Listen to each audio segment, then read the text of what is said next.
All right, so today I'm going to work a little bit on a Jupyterlab node editor. So this is a project that I'm working on with Het Patel at the Crops in Silico project.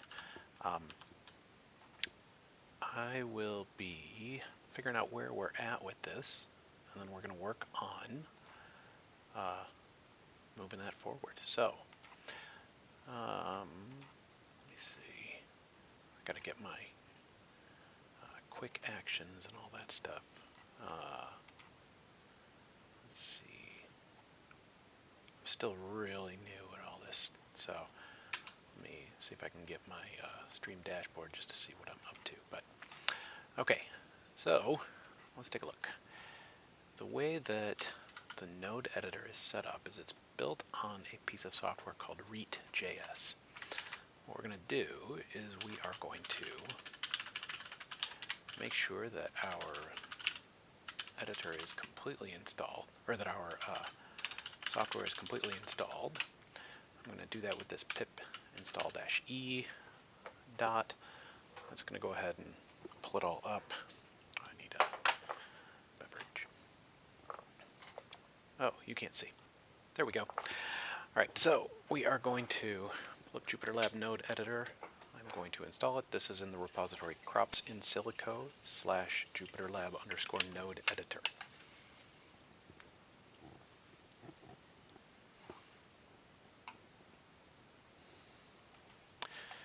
So this is built on Reet.js. Reet.js is a JavaScript framework for building out node-based editors. What we want to be able to do is we want to accept a YAML definition of an ensemble of models that, for this particular purpose, deal with crop growth. And we are going to build them out. We're going to see if we can import that, reorganize it, and then ultimately get to the point where we are doing ensemble generations and in-situ visualization. So as soon as this gets installed, what it has to do, I think that it's been a while since I've really dealt with this repository, so it has to, for instance, download a bunch of Node.js dependencies and reinstall all that and whatnot. And additionally, I think there are faster ways to deal with Jupyterlab dependencies, but I am not the best at making that work. So usually I end up having to reinstall from scratch. Now, one of the things that they've added in Jupyterlab recently, which is pretty rad, is the ability to provide bundled packages. And that's pretty awesome because it means that you don't need to rebuild the entire Jupyterlab interface to get it back. So we're going to take advantage of that, and I'm going to show you what it first looks like. So Reet.js has a bunch of different concepts in it. The first one that we're going to deal with is that of socket types. And in this case, I've created 4 different socket types: temperature, rainfall, delta time, and results. The way that we generate new data, these are what you could think of as data types. And so these data types are essentially a way of type checking the data that gets passed between different things. So if you have an input socket and an output socket, if they are not the same socket type, they won't be able to connect. Oh, I'm sorry, I'm using the terminology wrong. If you have an input slot and an output slot, you can only connect them if they are the same socket type. Each one has a title, that's what it says, and then it has a variable name. I'm going to create a bunch of input slots. I'm going to create an output slot. So what this does is it creates an input slot for temperature in the morning, keyed as temp1, socket type temperature. For now, these all have to have sockets provided as an attribute. I'm going to change that. Input slot for temperature afternoon, and input slot for temperature evening. And then there's going to be an output slot from that. And in fact, let me go ahead and restart kernel and clear all outputs so that we can see which cells I've edited and which ones I haven't. So out1 equals JLNE output slot. I'm now going to create other input slots, rainfall, key rainfall, socket type rainfall, and let's say this is daily rainfall. We'll change this to daily temperature and time at sunrise, and then we'll get results. So now we have individual slots and sockets, and we have components.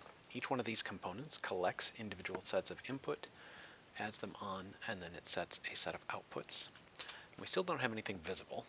And this is where I always get bitten when doing these streams, because here, if I have JavaScript errors or something like that, it just won't display when I get down there. I'm going to add components to this editor.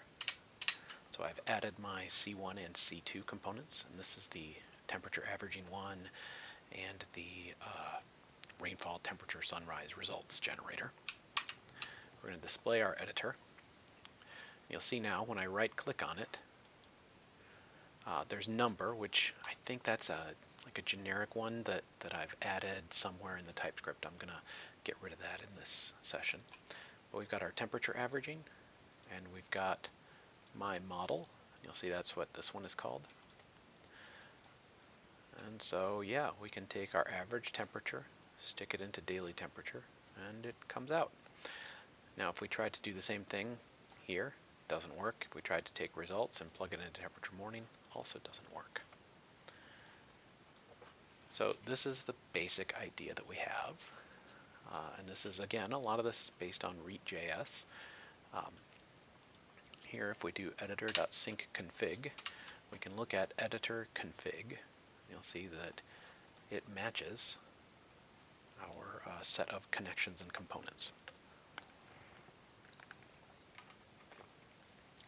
Now the reason that we want to do this is because the Crops in Silico project as a whole is designed to set up interoperability between different models that are developed by different groups and so on, and based on a framework called Yggdrasil, which was developed by Megan Lang. We have a system for orchestrating different models running, communicating, connecting, and talking to each other. And what we want to be able to do is we want to be able to import an Yggdrasil ensemble and then re-export it. Additionally, it would be nice if we had the ability to import a palette of existing models from a model database and then export some ensemble of that from this into Yggdrasil and then run it. So there are a couple things that we want to do here in order to make this a little bit nicer.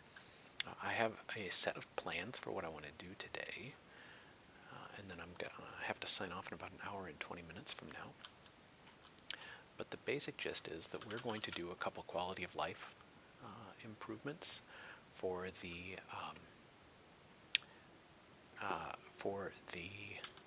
generation of new components and sockets, and then we're going to make things work a little bit nicer for importing and exporting different sets of models and so forth. Now one thing that we can do that I want to note here is you'll see this editor here has these components added. If we go over here into our node editor.py, you'll see that there's a combination of different things that are that we need to track inside this. The first thing that we need to track is we need to track the JavaScript state, and that's why we've got this call to sync config. If I were to say delete this and look at .editorconfig, you'll see that it has not been updated. Now there's probably a way to make it update. If I sync config, it does. There's probably a way to make it update, and we could likely do that by listening to the correct event and then sending it. But the way that it works right now is that we have this node editor model. You'll see that this has model name, model module, module version, then a view name, module, and module version. And then it has a couple different attributes. And in this particular case, it has components. So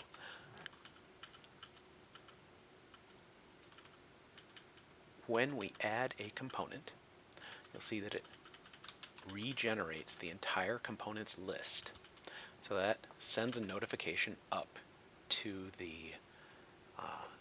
TypeScript on the client side that adds a new component to it. So this add component, the components trait is synchronized. Each one has to be an instance of component. Each component has a title and a set of inputs. Each of those inputs has to be an instance of input slot. Each of its outputs has to be an instance of output slot. And sockets has to be an instance of socket collection. Each output slot, this is where we start to get to the very base level, has a key, a title, a socket type, and sockets. And the base type here is the socket collection. The socket collection, which is mirrored in the JavaScript, is a tuple, is essentially wrapper for a tuple of, in this case, I want to say strings. And let's take a look in our socket collection model. This is the model that it matches. So you see that it doesn't have an associated view, it just has an associated model. We might want to change that at some point. And the REIT socket collection model, which extends DOM widget model, just has a set of socket types. Oh, it's got number and string, which I guess are the defaults. When it's initialized, it listens to changes in socket types. Socket type is a tuple, so that means that it has to, at all times, be immutable. Whenever the socket types change, it regenerates a new set of REIT.js sockets for anything that does not already exist. So this means that new objects will be created if you add a new socket type. So if I were to add a new socket type here, so if I were to take sockets, what do I call it here? I call it collection, col. So if I look at col.socketTypes, each one of these strings inside the tuple maps to an instance of a REIT.socket type with its name. Whenever the socket types change, it checks, and if that socket type did not already exist, it creates it. So one of the reasons that I'm extra careful about this is because I want to make sure that if I generate a whole bunch of input slots with the set of sockets, then I add a new socket to that list, that it doesn't replace the instances of the objects that are referenced in the initial input slots.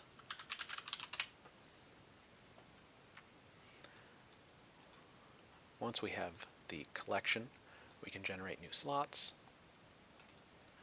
we can generate output slots, and then the components have those. Now the very first thing that I want to do is I want to go back here to nodeEditor.py, and I want to make it a lot easier to make new components. So this node editor module, right? What we're going to do is we are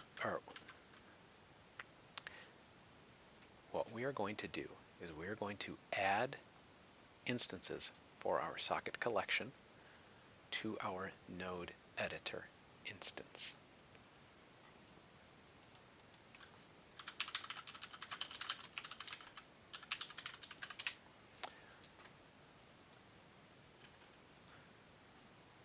So these are all essentially mappings onto the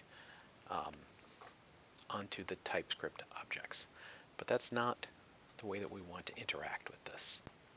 So instead, we're going to create a new class, and we're going to call this our node editor.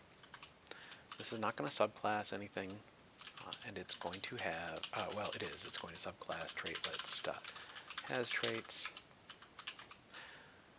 And here inside repr, was it IPython? Is that the one? Yeah. No, display IPython? I always forget this. Let me look that up.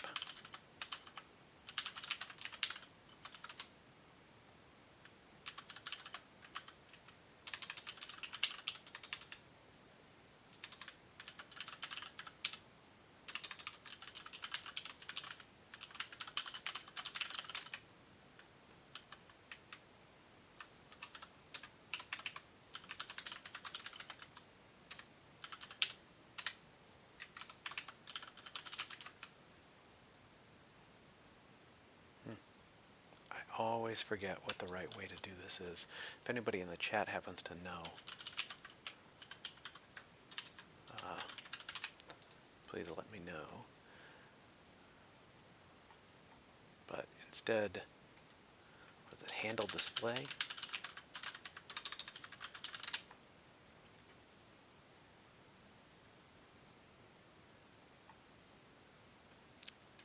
Super embarrassing.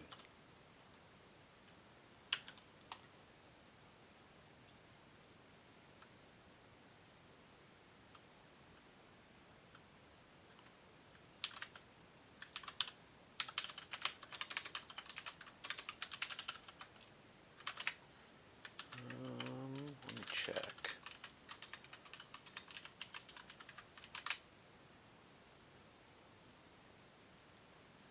And I always recall that I have a hard time looking up the documentation for this because it's something that makes sense but that never pops up in my brain. Oh, you know what? I know what it is. I know where to find it. Let's go to fields, field, info, container.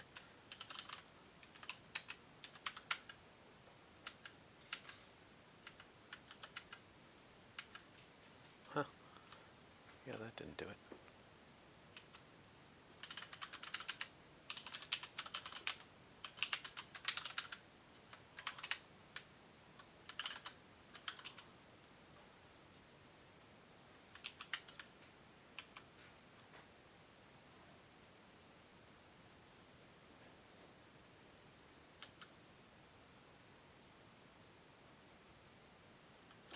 Ah, there it is. Field type container. IPython display. I had it backwards. All right, so we're going to go here to IPython display. And then I can't remember if I import IPyWidget, so it's probably safe to import here at the top level.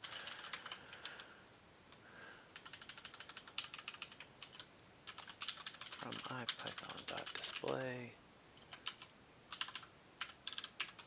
import display, display self.node editor. So here we're going to set up a node editor is equal to traitlets.instance node editor model. We are going to set up some defaults. Traitlets.default node editor. Default node editor self. Let's see, how do we make it inside our Jupyterlab? Yeah, real simple there. Return node editor model. Now what we'll do is we will, this actually should be enough to do it, so let's, I'm going to create a new notebook here inside my Pi39 kernel.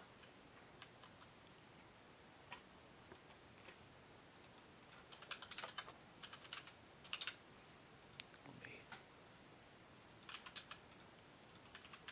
copy this. Oh, and I have to add this to the imports.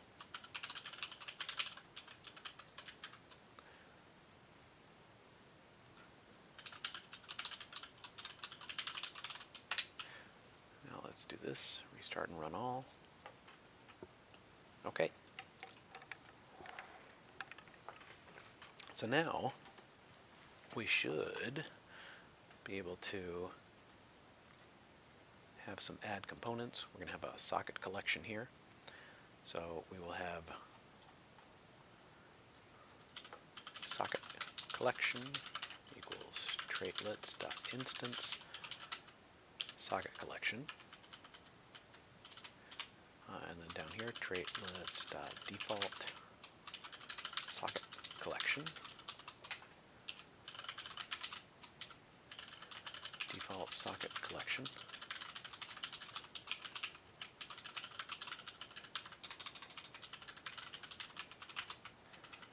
Okay. And now inside our init, we're actually going to do a super init star args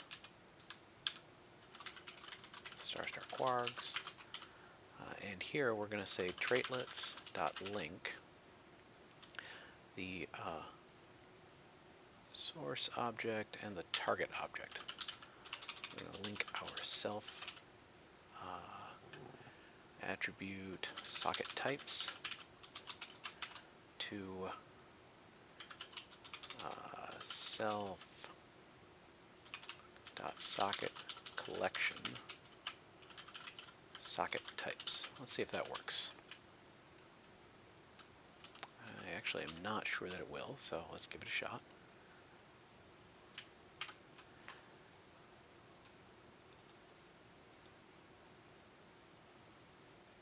There's no attribute socket types, right? Okay. Socket types equals traitlets. And here, I'll just duplicate this here.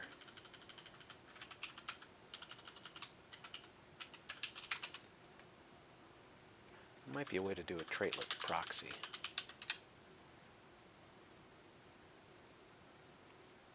But maybe not. There's probably a way to do that. I'm not going to do it though. Okay, so this tag, oh, and I don't want to tag that. We're not going to tag any of these.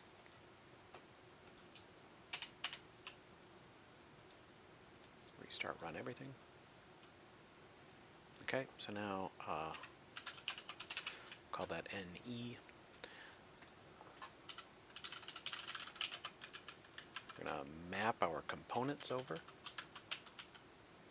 Well, actually, we're just going to say add component.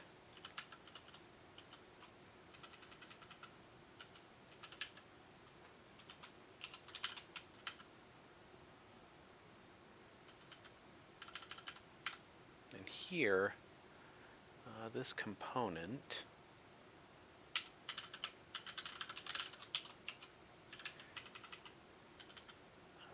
let's see.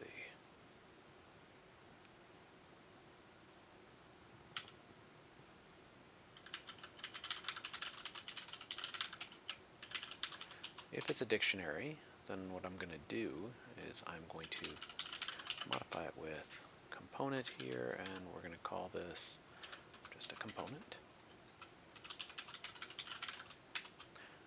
And we are going to do star component. First, we're going to do component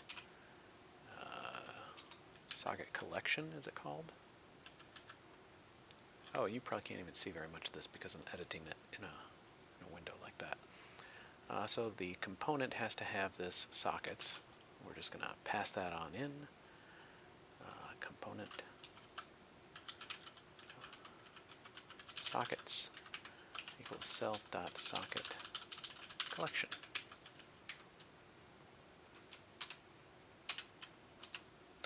Let me restart, run all cells.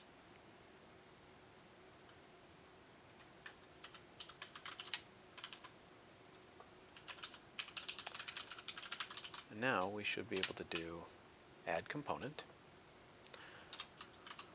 And for our component,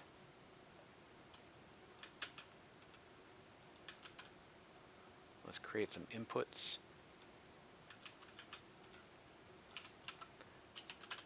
Ne.socket types is equal to that.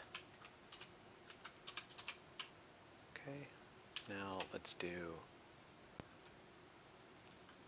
we're going to have to make some slots here. We'll do ne.socket collection. And we're actually probably eventually going to not expose the socket collection. We've got our socket types here. And now we should be able to do component. We should be able to add a component where we specify our sockets, or we don't specify our sockets. We say inputs equal to that. Outputs is equal to an empty string. Title is equal to that.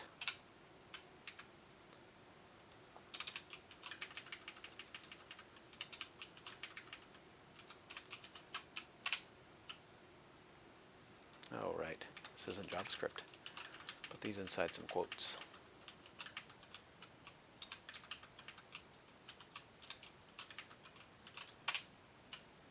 Node editor object has no attribute dot components. That's easy enough to fix.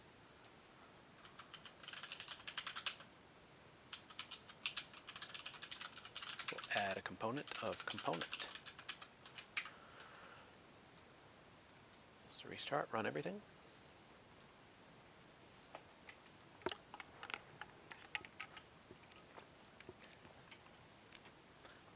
Now let's display our node editor. And it works. So we still have these input slots that we need to deal with. And to do that, we are going to create input slot trait types. So right now you'll see that we've got these input slots. They accept socket types and keys and titles and so on. Instead, what we're going to do is we're going to do a new trait type. Now this is a neat thing that I'm kind of into with respect to some OpenGL work that I do.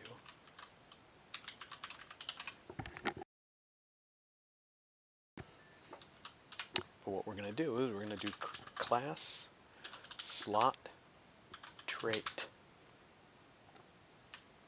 And this is going to be traitlets dot trait type. This is going to have a default value. And actually we'll just go ahead and say default value is going to be none. We don't want it to have a default value. Info text equals a slot type.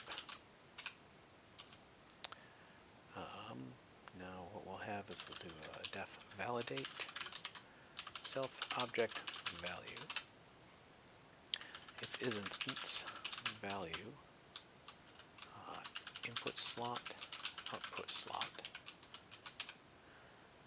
We can just go ahead and return the value.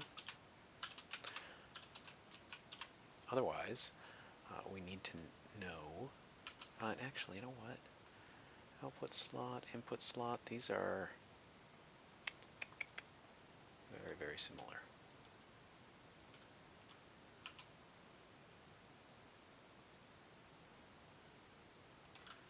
But I don't particularly want to do this. So output slot, default trait. And here we'll make, we won't deal with the default value. If it's an instance of output slot, then it just go ahead and returns it. Now object is the object on which it's going to be a trait of, which means that we have access to the sockets, because object is always going to be a component. So we can now create our new return value. And now try object equals output slot, where we've got our key, and actually, you know what, let's do this. If elif not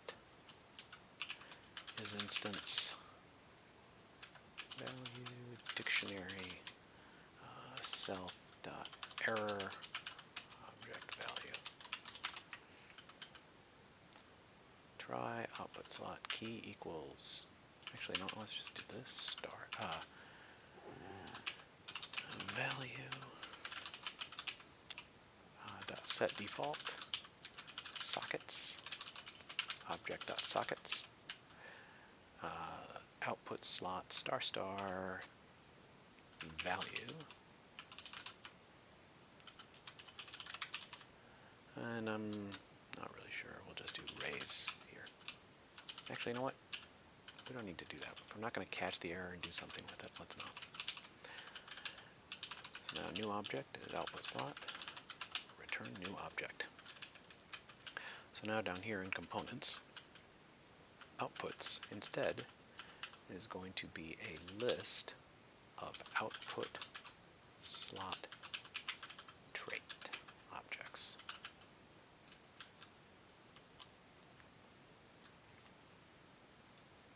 Let's see if this works for me. We should be able to do the same thing that we did before. Okay, we can. But now we should be able to create output slots using a dictionary. Title, results,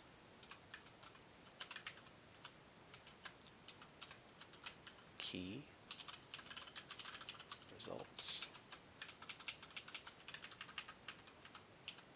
socket type, results.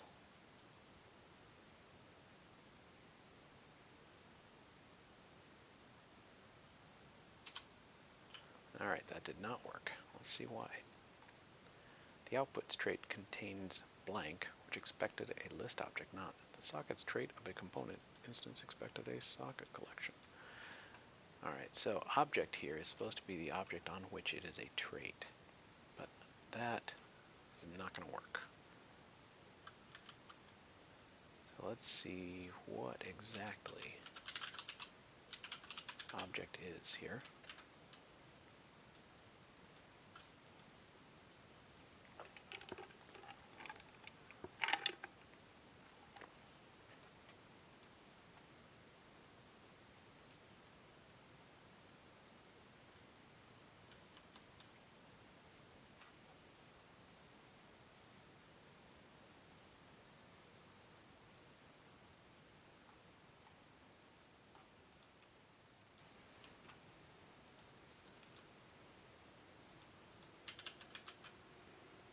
It's a list of those.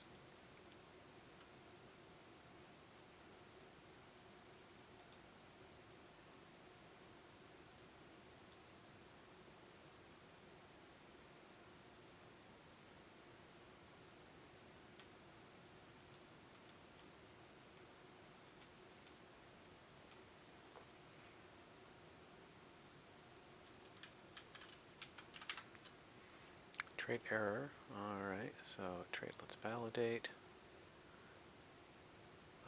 widgets. Alright, we get all the way back up here.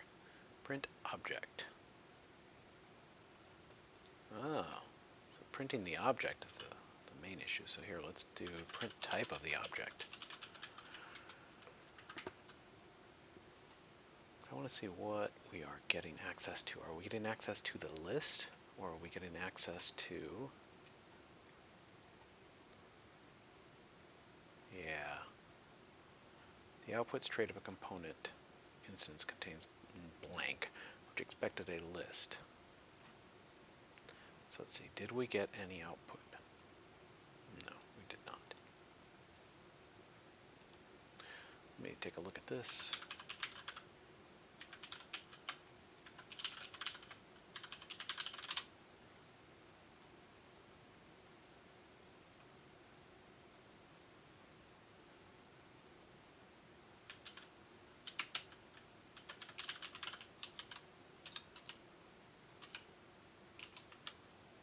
Trait type.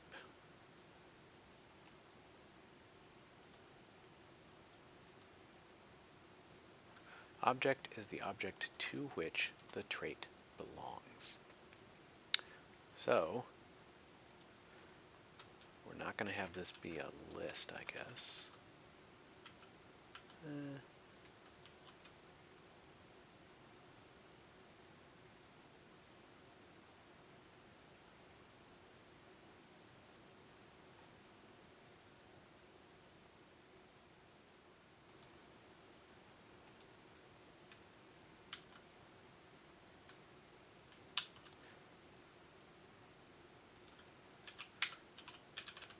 So instead, we'll just go ahead and we'll say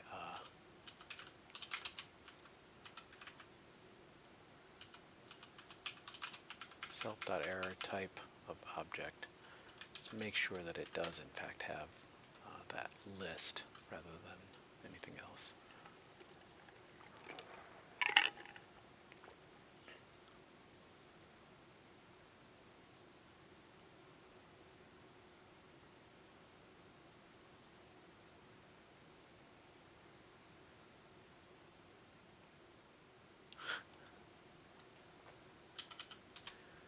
This is something that always gets me. I can never really come up with the right way to do this. So instead, let's raise value error string type of object. I know this is not the most elegant way. Let's see if it at least comes up with something. Alright, we got a value error. Let's see what the value error is. Oh, it does actually have component. Awesome. Okay, so it's not the list. It's the component. So this component has sockets. So add component. Star star component. Now maybe sockets is not being initialized before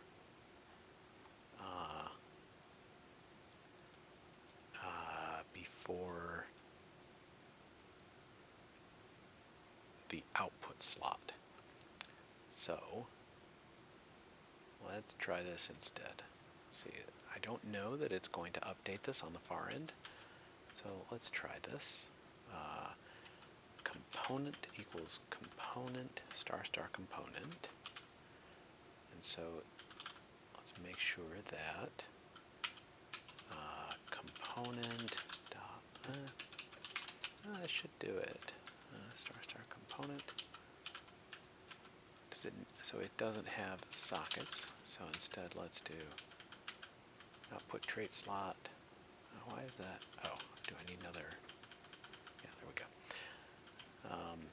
Value set default sockets object dot sockets. So maybe it doesn't have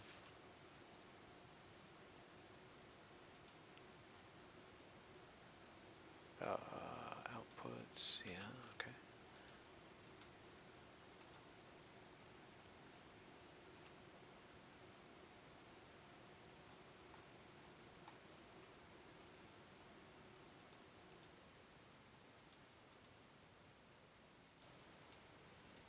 Yeah, it looks like we've got an order of initialization problem here. So, I wonder if we can defer the initialization of that.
Sockets, instance.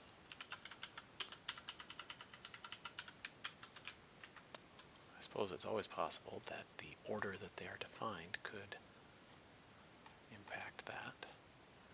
The outputs trait contains not the string. Yeah, so it defaults to none. That seems to be the problem. So let's go ahead, see if we can get around that, or at least sidestep it for the time being. So what we'll do here is inside component.socket, self.socket collection, we are going to defer the initialization.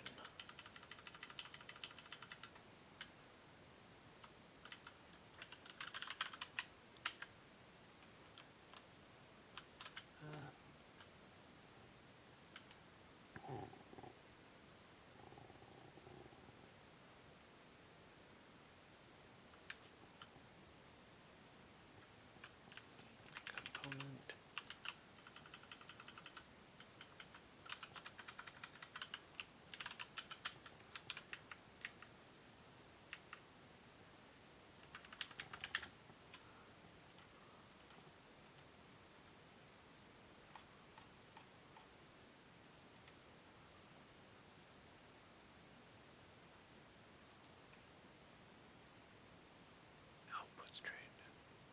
this is new.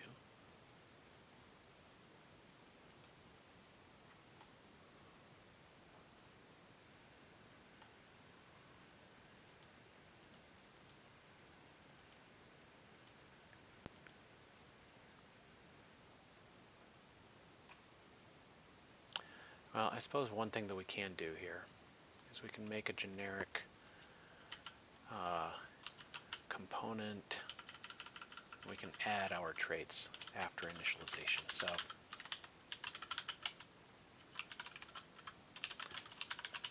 I guess that's what we'll have to do.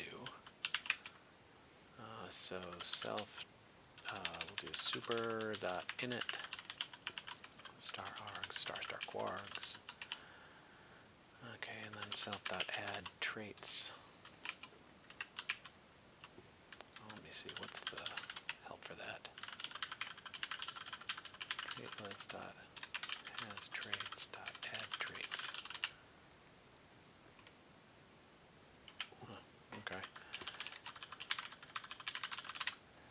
Let's see.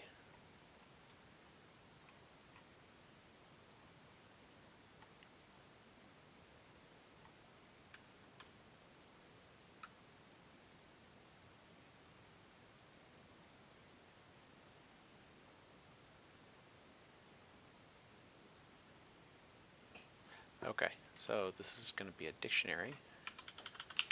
Add traits. And these traits will be,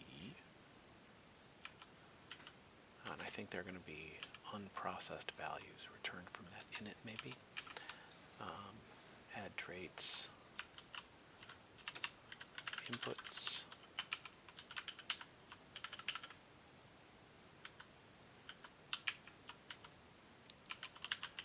outputs,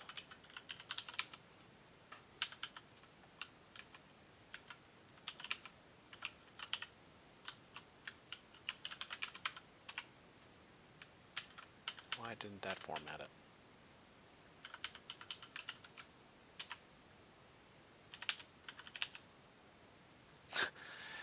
Well, black hasn't been working for me inside my editor recently. So let's just try to do this by hand.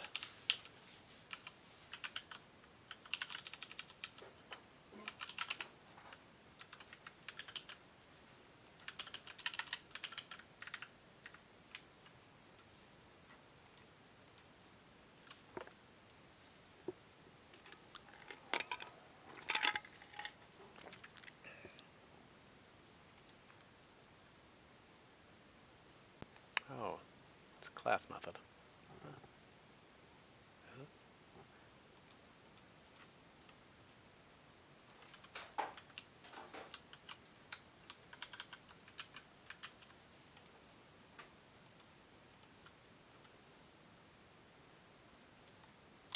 Okay, so this might have done it. Let's take a look at ne.components.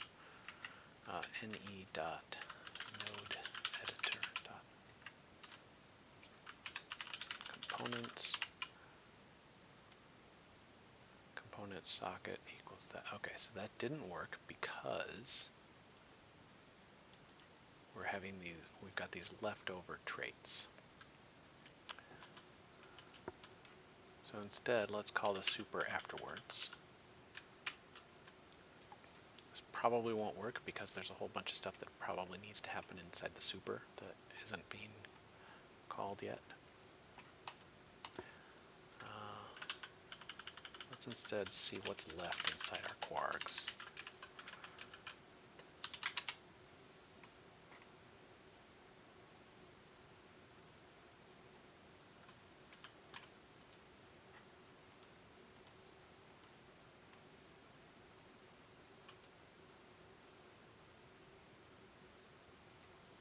Well, I suppose one thing we could do, we could say inputs equals quargs.pop, inputs empty list, outputs quargs pop empty list, self.inputs equals inputs, self.outputs equals outputs. And here, probably toss this stuff back here too, because now we're defining it all here at the base class level. So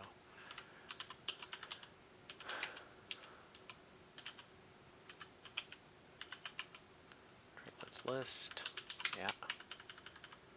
So here we pop it and we initialize it.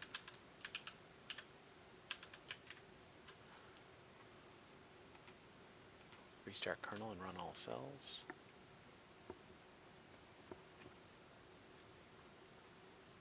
You'll see that we've got the same socket collection. Temperature averaging does not have any inputs or outputs.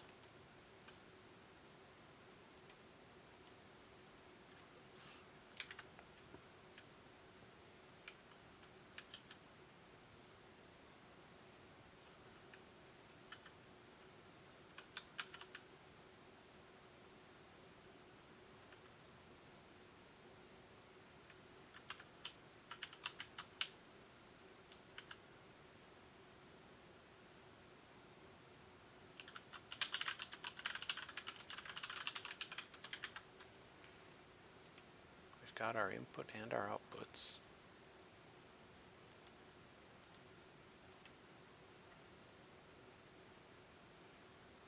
So here's our input slot. And now here for our outputs should be on a second line. These all have input slots. Oh, there we go. Title, results, key results, socket type, results.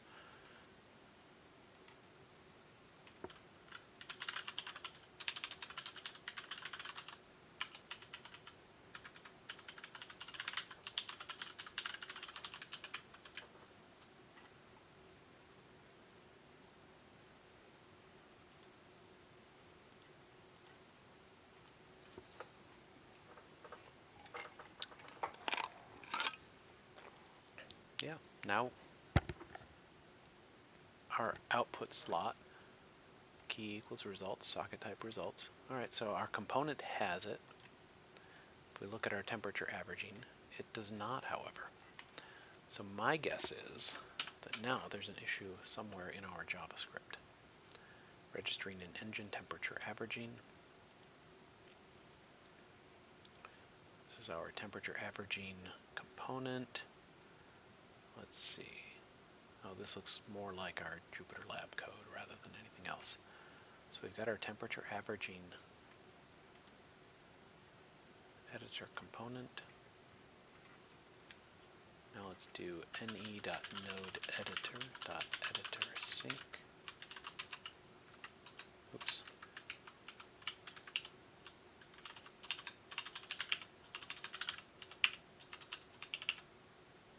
Come on. Let's see, is it sync config?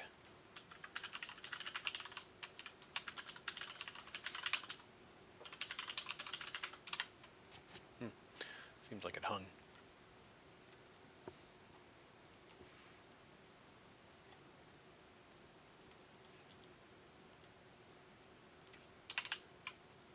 We've got our node editor. All right, let me get rid of my print statements and see if these are synced. I guess it's possible that it's conducting the syncing before it has those traits set. So we've got this initialize. Yeah.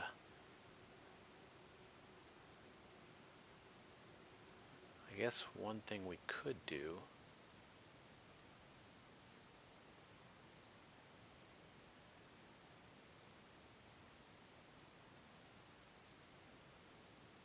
is here inside our component model, we should probably listen to changes and then add them as they come. So you'll see here in our collection model, we can do this. So on change socket types, this socket types changed. We're gonna mimic that here. this dot on change inputs, this dot on change outputs. We'll call this slots changed.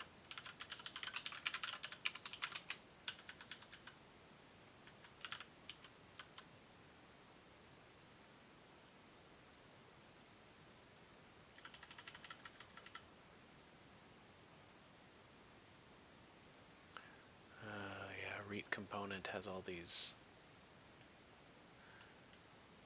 You have to redefine the builder. All this delayed initialization stuff is really going to get to me. So just to recap where we're at, we've got our node editor module.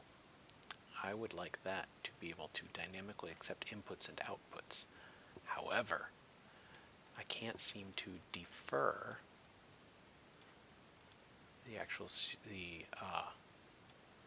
generation of our inputs and outputs trait types until after our socket collection has been set, which is what I really need to do in order to be able to pass this object sockets. So I'm probably going to end up looking for, let's see, order of initialization, traitlets.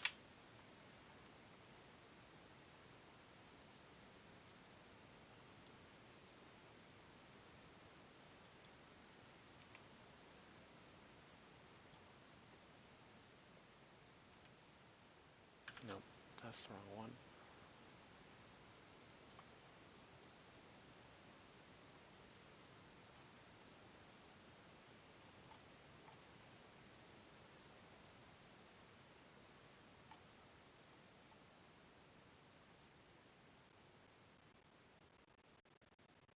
Looks like in 2019 they closed an issue that seems to have fixed it.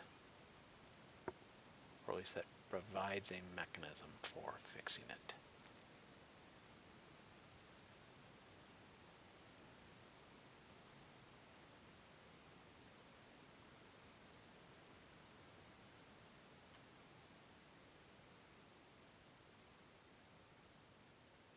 Which is essentially that trait values returns in a particular order.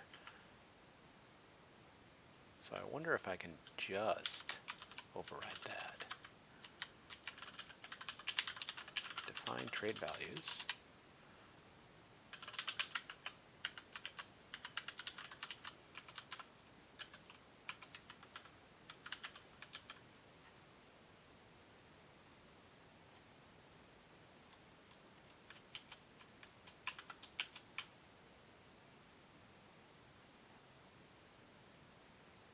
Yeah, I think that might do it.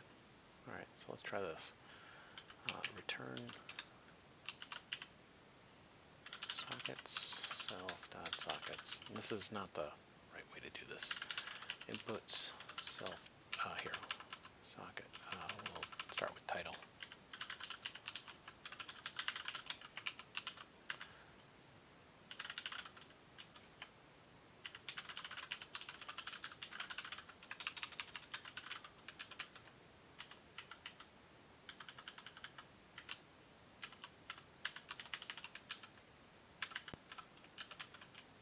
We will eliminate our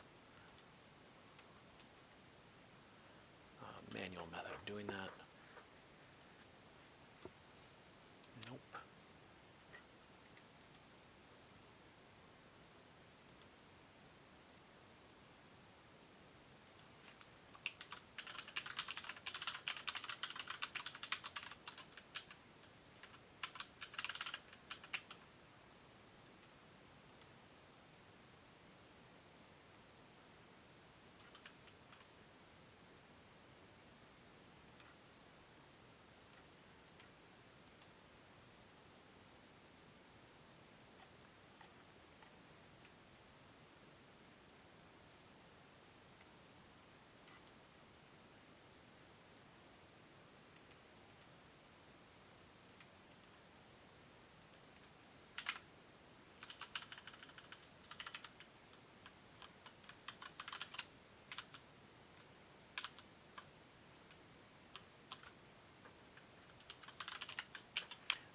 Yeah.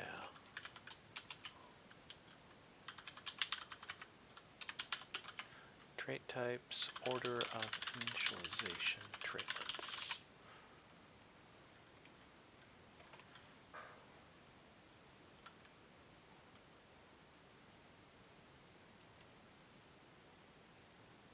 Oh, here we go.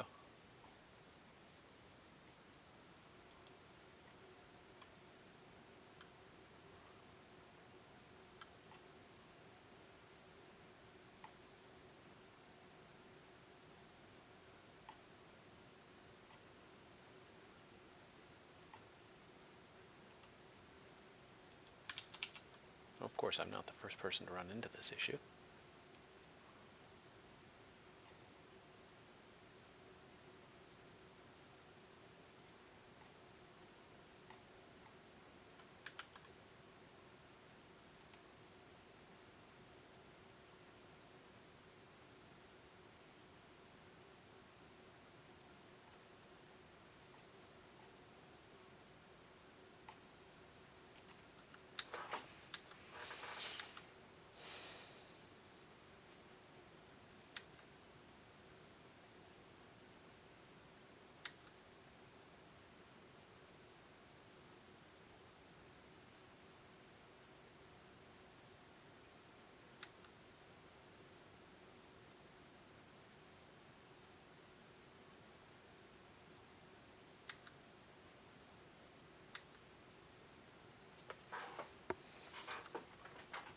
Alright, so it looks like at one point there's a way to do this using descriptor subclasses. So let's take a look at this. Base descriptor, update target, update source, unlink, directional links.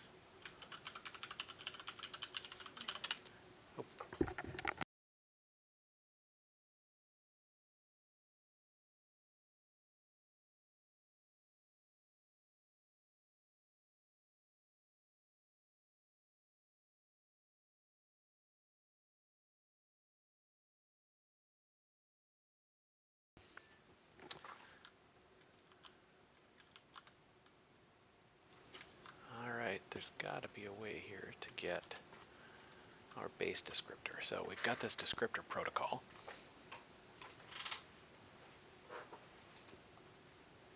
A trait type is a base descriptor. Looks like we've got things that are metadata, from string, default, get default value, init default value, dot get.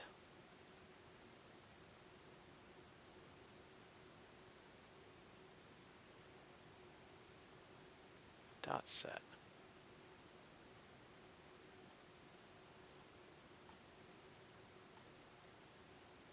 You know what, I wonder if all of this is a result of the fact that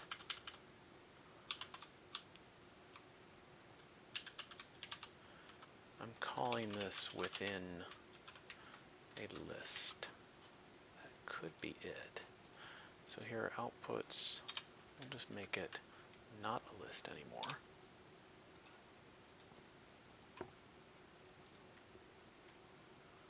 No, that didn't change it.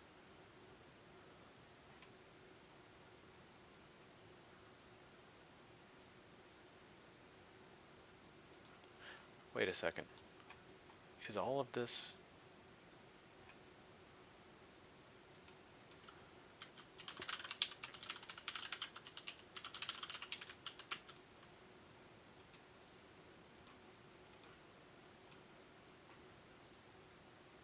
No, it's got it. But it's not initialized yet. If I were to...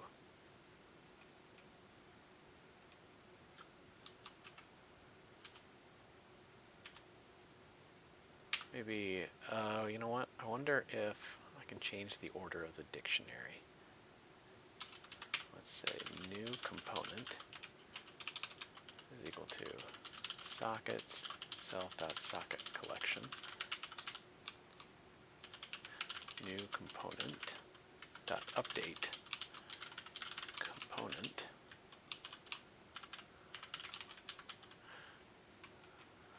just doing Python 3, this should make sure that it's the first one in order. Okay. All right, so that seems to do it. Now, if I could remember how to insert in the right order, then this would be better, but I can't. So, self.inputs, let's get rid of this. Don't need any of that. Don't need any of this. Don't need that property. This would be traitlets.list. Tag it there. Restart, run everything. The outputs trait of a component expected a list. Yeah, because I changed this.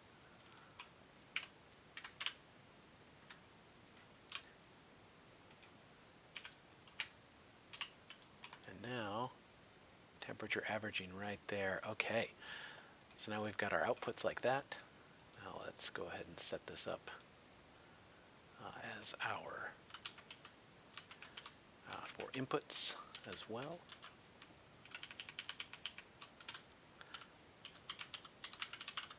So input slot trait,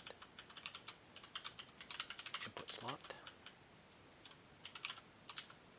input slot, and now traitlets.list, input slot trait.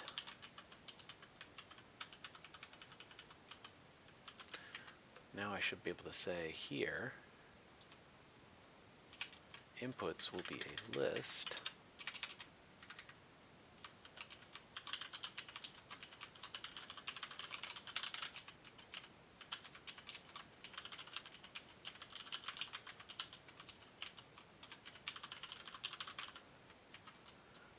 and let's copy this. We'll say temp 2, temp 3, afternoon, evening.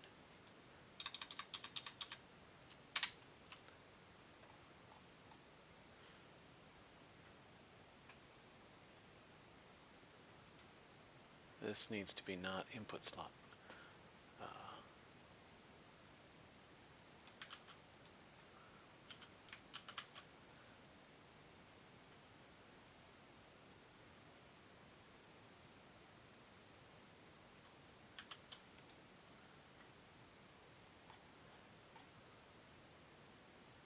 The inputs trait expected an instance of a list which expected an input slot, not the dictionary.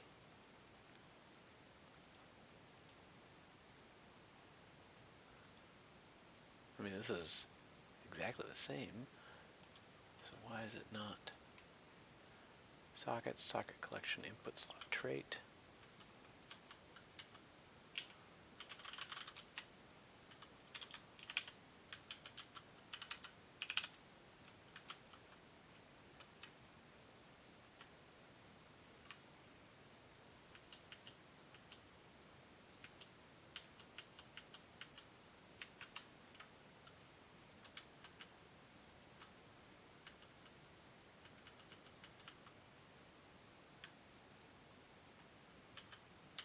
Oh, because I didn't restart here after I saved. There we go. I capitalized these things, which was not correct. But now let's restart and run all.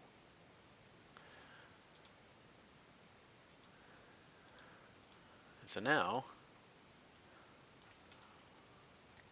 I only need to define this attribute here. I don't need these anymore. I just need this node editor. And it generates all that I need here. I can see my editor config.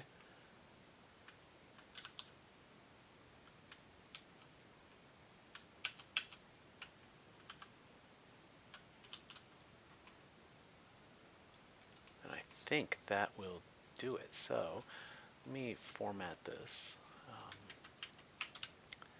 I I don't know why, but I messed something up with my Visual Studio Code recently, and it's not formatting my code exactly the way I like, so I'm going to do that here inside this notebook.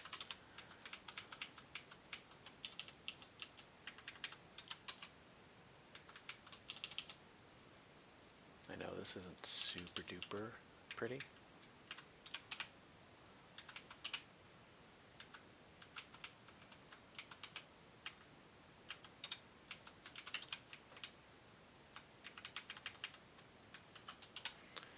But it gets the job done. So let's go ahead and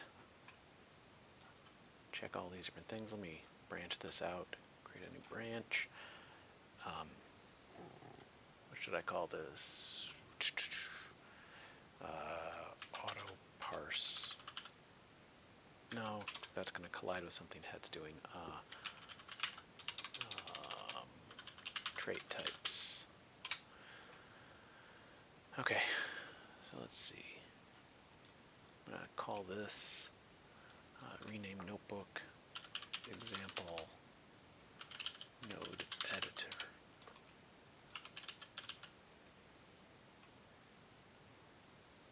And let's clear all cell outputs. So setup.py looks like a black change. No. Install. Oh yeah, that is okay. Well, I'm going to ignore that for now. Auto generate .ipynb untracked example JLNE example node editor. I'm going to add model example.yaml. I will not add init. I will add my changes to node editor. I will add, and hopefully black will correctly generate that. Widgets. Let's see. Did I actually make any changes here?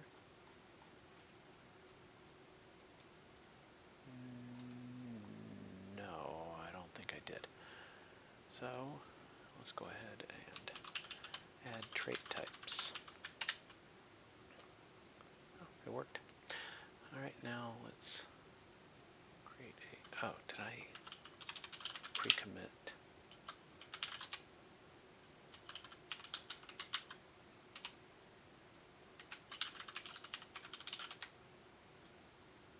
Oh, well, whatever. I guess the commit hook will run for me. GHPR create.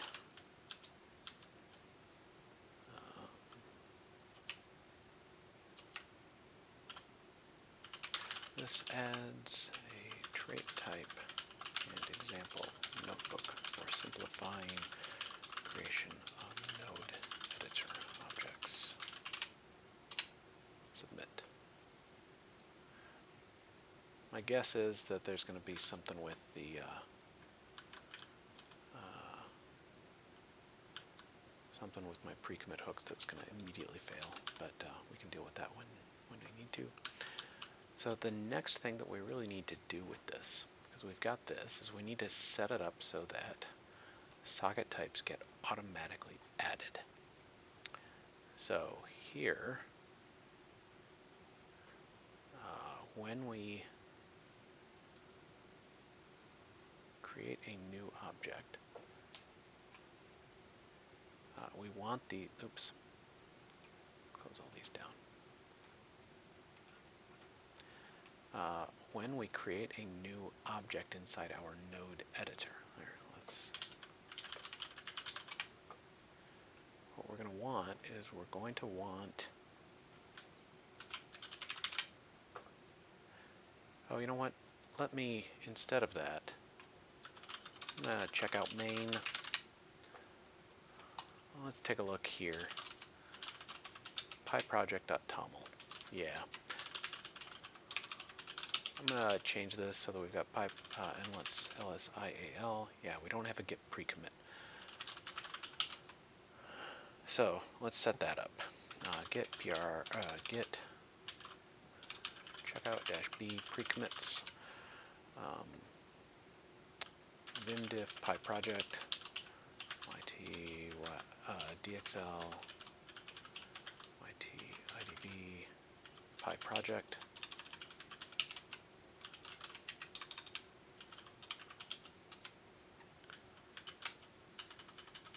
Let's add some tooling for black and isort.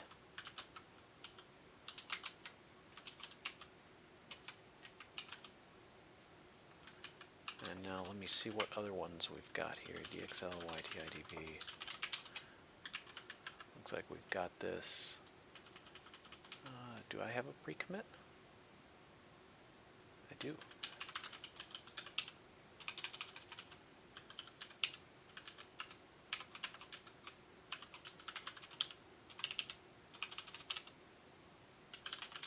There we go. cp.precommit tilde crops in silico Jupyterlab node editor. So let's git add pyproject and pre-commit.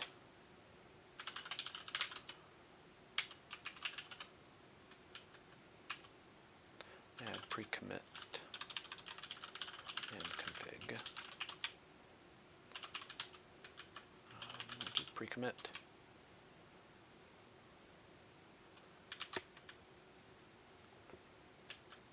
So we're setting this up now so that when we do our next set of work on this, which hopefully will be tomorrow, it will be able to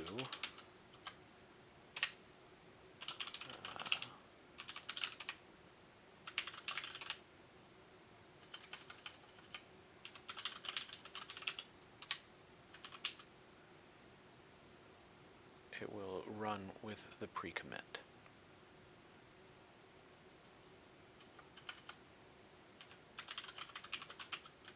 Okay.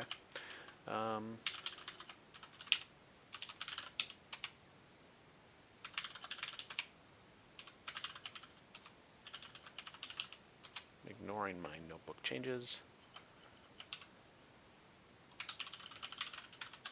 Let's run it on setup.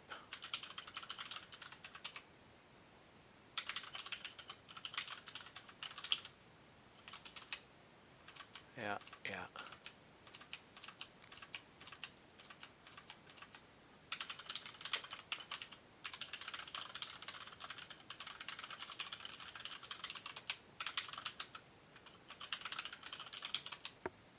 Okay, so we'll push that up, create a pull request.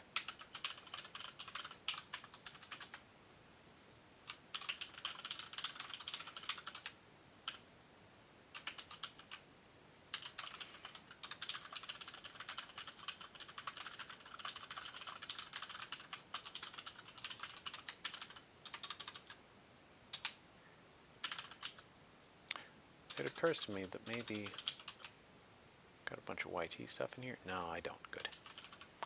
Okay, so now I am going to eventually merge those, but I think that what I'm going to set up for next time, I've got to head out now, but next time what I'm going to do is we'll continue adding a little bit more of the quality of life stuff so that you can add components more easily, and I'm going to set it up to auto synchronize the socket types so that if a component is added and socket types don't exist for what it has, they will get added automatically. The other thing that we might want to consider doing is diving into the TypeScript, setting up event handlers, event listeners for any time the configuration gets changed, and auto-synchronizing based on that. So instead of having to call sync config, instead of having to call sync config, have it just call, have it automatically synchronize whenever something happens on the front end. There are probably good reasons that it doesn't do that by default, but we will explore and find out what those reasons are. So I think that's all for now. Thanks for hanging out.